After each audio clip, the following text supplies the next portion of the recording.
साथियों नमस्कार, आपका वीडियो में स्वागत है। आज हम इस वीडियो में जानने वाले हैं नाइट्रोजन के बारे में। नाइट्रोजन एक ऐसा न्यूट्रिएंट है जिसकी आवश्यकता पौधे को होती ही है, क्योंकि नाइट्रोजन मैक्रोन्यूट्रिएंट की श्रेणी में आता है, इसलिए हमें इसके बारे में जानना बहुत ज्यादा जरूरी होता है। तो आज हम इस वीडियो में जानने वाले हैं कि जो नाइट्रोजन है उसका मेन सोर्स क्या है, नाइट्रोजन हमें कहाँ से प्राप्त होती है और हमें नाइट्रोजन कहाँ से पौधे को देनी चाहिए, कहाँ से पौधे को प्रोवाइड करवानी चाहिए और किस तरह से नाइट्रोजन प्रोवाइड की जाती है। और जो हम फर्टिलाइजर यूज करते हैं क्या यूज करना चाहिए या नहीं यूज करना चाहिए, यदि हम नहीं यूज करते हैं फर्टिलाइजर का तो वो कैसे काम करता है, तो नाइट्रोजन की पूर्ति कैसे होती है, ये सारी चीजें आज हम इस वीडियो में समझने वाले हैं। चलिए फिर शुरू करते हैं। देखिए होता क्या है, नाइट्रोजन का मेन सोर्स क्या है। देखिए आप जानते ही होंगे कि जो इन्वायरमेंट है, जो वातावरण है, उसमें ऑलरेडी 78.5% नाइट्रोजन है, पहले से ही अवेलेबल है, लेकिन पौधे को फिर भी डेफिशिएंसी आती है नाइट्रोजन की। ऐसा क्यों होता है? ऐसा इसलिए होता है क्योंकि जो नाइट्रोजन है, जो इन्वायरमेंट में नाइट्रोजन है, वो कैसी होती है, वो गैसीय फॉर्म में होती है और गैसीय फॉर्म में पौधा नाइट्रोजन को नहीं ले पाता है। जो सेब का पौधा है वो नाइट्रोजन को नहीं ले पाता है। कुछ एक ऐसे पौधे होते हैं जो उस गैसीय फॉर्म की नाइट्रोजन को भी ले सकते हैं, लेकिन सेब का पौधा उस श्रेणी में नहीं आता है। फिर वो जो नाइट्रोजन है वो कैसे हम तक पहुंचती है, तो जो नाइट्रोजन का मेन सोर्स है वो है इन्वायरमेंट, यहाँ से ही हमें नाइट्रोजन मिलती है। अब कैसे मिलती है आइए समझते हैं। सबसे पहले जानेंगे कि जो नाइट्रोजन साइकिल है उसके जरिए हमें कैसे मिलती है नाइट्रोजन। तो यहाँ पर आप देखिए सबसे पहले बोर्ड पर होता क्या है, जैसे आसमान, ये मान लीजिए ये पूरा का पूरा जो बोर्ड है वो एक इन्वायरमेंट है, यानी कि वातावरण है बाहर का। तो क्या है, ये बादल बन गए, ऐसे करके ये बादल है। अब जब दो बादल आपस में टकराते हैं, जब आपस में टकराते हैं तो इससे क्या होता है, इससे लाइटनिंग होती है, इससे बिजलियां कड़कती है। और जब बिजलियां कड़कती है तो आप जानते ही होंगे कि जब बिजली कड़कती है तो वो कितना ज्यादा वाइब्रेशन पैदा करती है। आपका जो घर है वो भी हिल जाता है, तो पूरे के पूरे जो वातावरण है, पूरा का पूरे वातावरण में वाइब्रेशन होती है। तो जब बिजलियां कड़कती है तो उससे वाइब्रेशन होती है, तो जो ये नाइट्रोजन है गैसीय फॉर्म में, ये नीचे जमीन पर आ जाती है, टूट करके गिर करके नीचे ये जमीन पर आ जाती है, ऐसे करके। पहले तो ये, और दूसरी चीज ये कि जब बर्फ गिरती है, बर्फ के जितने बड़े फफोले होंगे उसके साथ ही, बर्फ के साथ ही नाइट्रोजन जमीन पर आती है। और इसके अलावा जो बारिश है उसके साथ भी नाइट्रोजन जमीन पर आती है। अब आप सोच रहे होंगे कि जो नाइट्रोजन है वो तो बहुत कम आ पाती होगी, बिजलियां बहुत कम कड़कती है, हमारे यहाँ बर्फबारी नहीं होती है, बारिश कभी कभी होती है, तो नाइट्रोजन कहाँ से मिलती होगी। तो इसका उत्तर ये है कि जितनी भी मात्रा में जब बिजली कड़कती है तो उस समय जितने पौधे को आवश्यकता है नाइट्रोजन की, उससे कहीं ज्यादा मात्रा में नाइट्रोजन नीचे जमीन पर गिरती है। तो नाइट्रोजन की कमी कभी भी पौधे को नहीं हो सकती है, मिट्टी को नहीं हो सकती है, पौधे को हो सकती है, मिट्टी को नहीं हो सकती। तो आगे समझते हैं यहाँ से आगे का प्रोसेस। अब जो नाइट्रोजन यहाँ पर पहुंच गई, मान लीजिए ये नाइट्रोजन ऐसे करके, तो अभी यहाँ पर क्या होता है, यहाँ पर इस नाइट्रोजन को फिक्स करने वाले बैक्टीरिया होते हैं। वो बैक्टीरिया क्या करते हैं, वो बैक्टीरिया नाइट्रोजन को H2 के साथ बांध करके क्या बनाते हैं, अमीनो बनाते हैं। तो यहाँ पर वो क्या करते हैं, उस बैक्टीरिया का नाम है राइजोबियम बैक्टीरिया, पर वो पाया जाता है मिट्टी के अंदर में।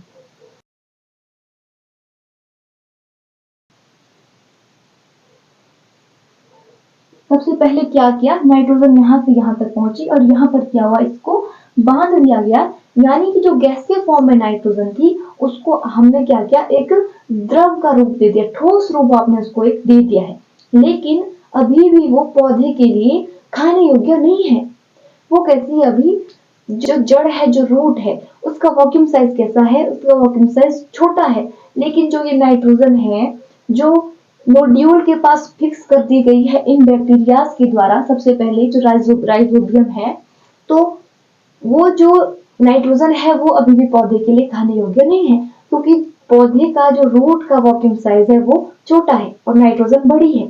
तो उसको तोड़ना होगा अलग अलग भागों में। तो यहाँ से आगे प्रोसेस में यदि हम बढ़े तो यहाँ पर एक और प्रोसेस किया जाता है, वो जो अमीनो है उसको नाइट्राइट में बदला जाता है। तो वो काम कौन करता है, उस बैक्टीरिया का नाम है नाइट्रोसोमोनास बैक्टीरिया।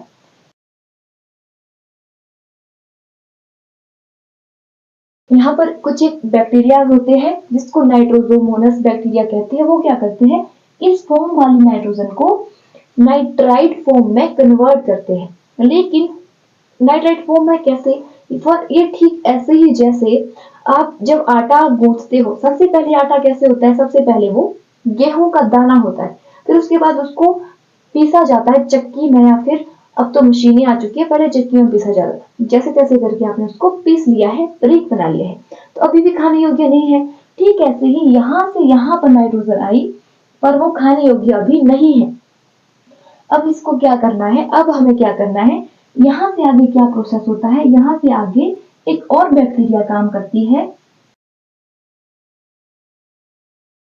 उस बैक्टीरिया का नाम है नाइट्रोबैक्टर नामक बैक्टीरिया। वो क्या करती है, वो जो नाइट्राइट फॉर्म में नाइट्रोजन है उसको वो नाइट्रेट फॉर्म में बदलती है। और नाइट्रेट एक ऐसी फॉर्म है जो जड़ आसानी से कंज्यूम कर सकती है, जो जड़ आसानी से ले सकती है, जिसको रूट आसानी से अपने अंदर कंज्यूम कर सकती है, अपने यूज में ला सकती है। तो यहाँ पर एक बार दोबारा से रिवीजन कर लेते हैं। क्या हुआ, लाइटनिंग, बारिश और बर्फ के जरिए नीचे जमीन पर नाइट्रोजन आई। यहाँ से यहाँ पर किसने काम किया, राइजोबियम ने काम किया उसको अमीनो बनाने में। N+H2 मिक्स करके अमीनो बनता है। और यहाँ से आगे क्या हुआ, यहाँ पर काम किया नाइट्रोसोमोनास ने। उसने क्या किया, इस अमीनो फॉर्म वाली नाइट्रोजन को नाइट्राइट फॉर्म में कन्वर्ट किया। अब यहाँ से आगे का काम किसने किया, यहाँ से आगे का काम किया नाइट्रोबैक्टर ने। नाइट्रोबैक्टर ने क्या किया, उस नाइट्राइट वाली फॉर्म की नाइट्रोजन को नाइट्रेट फॉर्म में बदला। यानी कि यूं कहे कि जो नाइट्रोजन है उसको खाने योग्य बना दिया।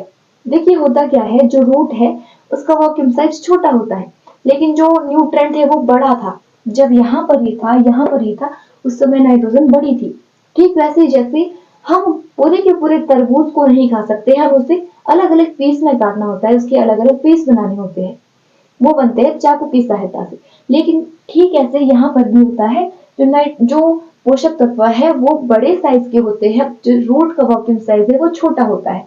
तो यहाँ पर क्या होता है, वो माइक्रोब्स उसको छोटे छोटे टुकड़ों में बांटते हैं और इस लायक बनाते हैं कि जो रूट है वो उसे आसानी से कंज्यूम कर सके। यहाँ पे ये रूट है और ये इससे कंज्यूम कर रही है इस तरह से। तो ये था नाइट्रोजन का मेन सोर्स, जो नाइट्रोजन साइकिल है, इस तरह से यहाँ पर नाइट्रोजन मिलती है। अब आती है दूसरी बात, जो हमें फर्टिलाइजर के तौर पर, हम खाद के तौर पर हम नाइट्रोजन पौधे को देते हैं, वो कैसे काम करता है। देखिए आप कहेंगे कि नाइट्रेट, यहाँ पर इतना लंबा प्रोसेस है इसका मिट्टी के अंदर, पहले यहाँ इस बैक्टीरिया के पास जाना है, फिर इस बैक्टीरिया के पास जाना है, फिर इस बैक्टीरिया के पास जाना है, तब जाके नाइट्रेट फॉर्म बन रही है।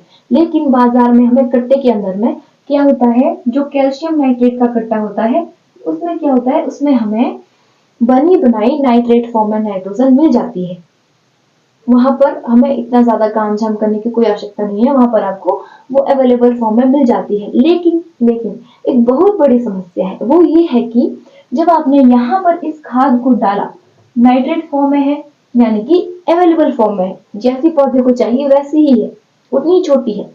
लेकिन पौधे के पास क्या है, पौधे को जितनी आवश्यकता है उतनी तो पौधा लेता ही है, लेकिन पौधे की और एक गंदी आदत है, ये क्या करता है, ये जितनी भी नाइट्रोजन जमीन में पड़ी हुई है सबकी सब कंज्यूम कर लेता है अपने अंदर और फिर बीमार पड़ जाता है। वो कैसे, पौधे ने नाइट्रोजन कंज्यूम की जितनी उसको आवश्यकता थी और एक्स्ट्रा नाइट्रोजन उसने कंज्यूम कर ली।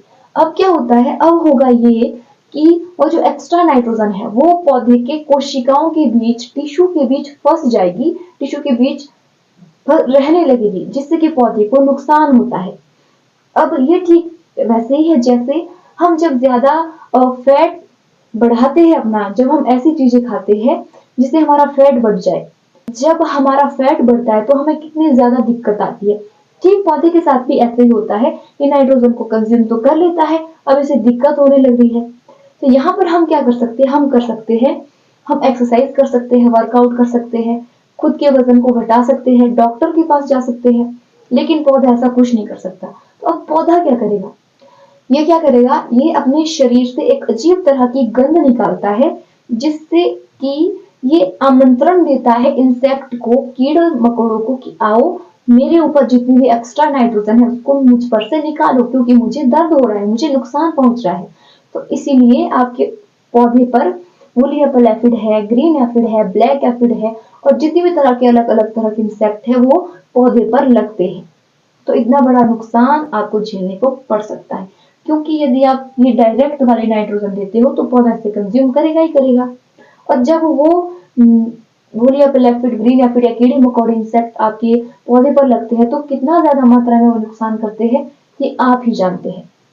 तो आप समझते हैं इसका सोल्यूशन क्या है? इसका सोल्यूशन है पहले ही वाली प्रोसेस में। पहले वाला प्रोसेस क्या है? ये वाला जो माइक्रोब्स वाला है। इसमें क्या है? इसमें होता क्या है? अब आप कहेंगे कि यहाँ पे भी तो ज्यादा मात्रा में नाइट्रोजन हो सकती है। जी हाँ, बिल्कुल सही, यहाँ पर भी ज्यादा मात्रा में नाइट्रोजन हो सकती है, लेकिन यदि माइक्रोब्स है, मिट्टी के अंदर माइक्रोब्स है, तो वो क्या करेगी? कुछ एक ऐसे माइक्रोब्स भी मिट्टी के अंदर होते हैं जो जो नाइट्रोजन का डीनाइट्रिफिकेशन करते हैं, जो नाइट्रोजन को दोबारा से गैसीय फॉर्म में बदलती है और बाहर इन्वायरमेंट में वापस से छोड़ देते हैं। वो जज करते हैं कि मिट्टी के अंदर में ज्यादा नाइट्रोजन है।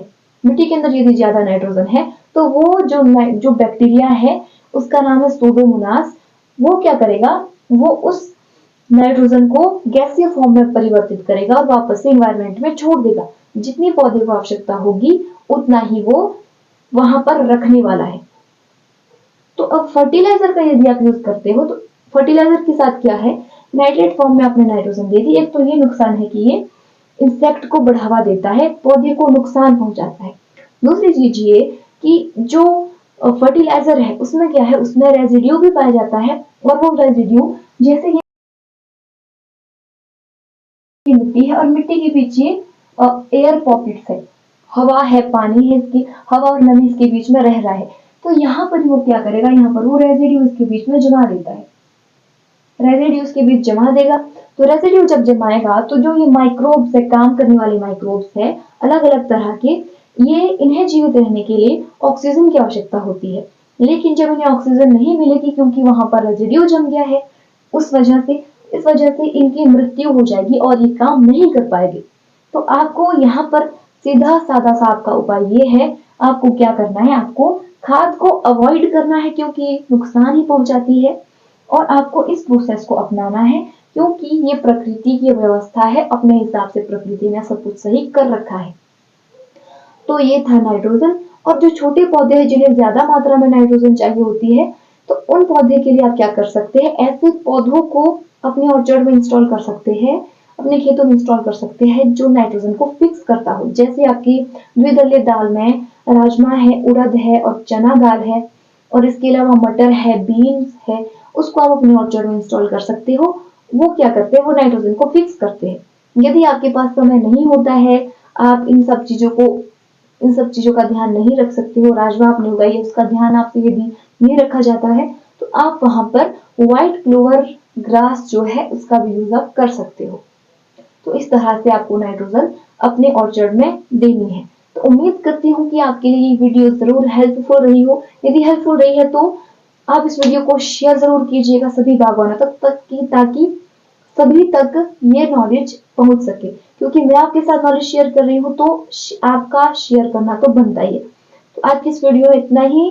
जाते जाते चैनल को सब्सक्राइब जरूर कीजिएगा। यदि आपको वीडियो अच्छी लगी तो कमेंट भी जरूर कीजिएगा। आपसे होगी मुलाकात ऐसी किसी नई वीडियो में, तब तक के लिए नमस्कार, धन्यवाद।